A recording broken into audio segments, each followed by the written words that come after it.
Viskas gerai. Bėgam iš čia. Bėgam.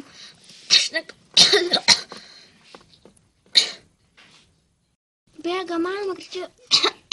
Aš negaliu, kaip skauda. Palauk, štai. Žiūrėšiu. Iš kur tu gavai jį? Aš turėjau nusinuką pasiėmęs, tai, žinai. Na, geriau, jo, taip skauda. Dabar bėgam. Palauk, aš negaliu taip greit.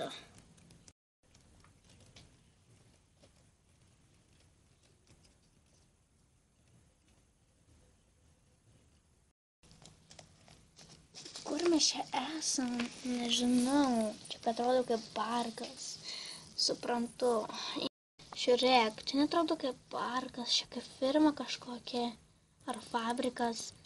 Jo, tai kaip sakiau, ėmė atsėsti. Aš nenoriu sėdėti, aš pabūsiu čia. Eisiu kažką pažiūrėti. Atsargiai tu ten. Čia durys. Užrakintos. Aišku.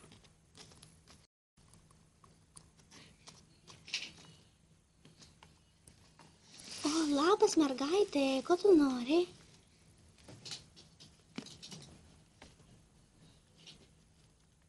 Karlai, pažiūrėk.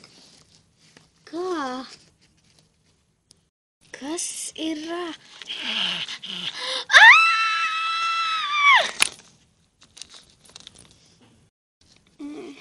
Kas čia buvo? Tai pažiūrėk, kas buvo. O, Dieve, ką mes padarėme? Nesijaudink dėl jos, tau norėjo koją įkąsti. Aš galvojau, kad tik norėjau.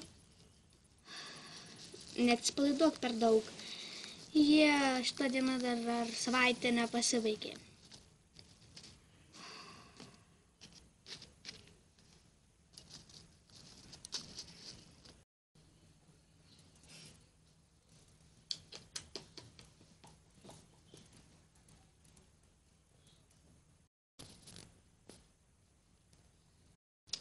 Ir ta mergaitė, ji norėjo įkąsti man į koją, bet aš ją nudaužiau su kibru.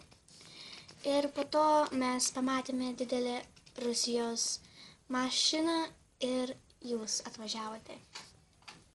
Tai ačiū, kad atsakėte mano klausimas. Jūsų kelionė buvo labai baisi ir visai mes džiaugiamės, kad jūs išgyvenot.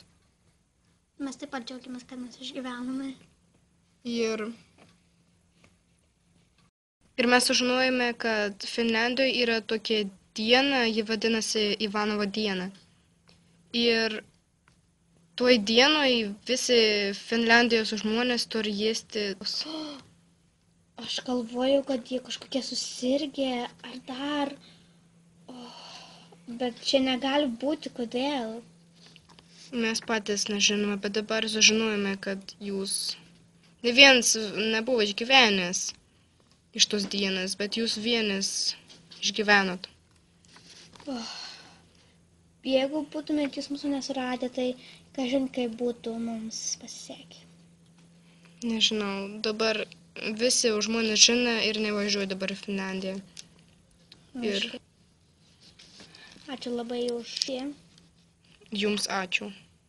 Jūs galite eiti namo. Ačiū.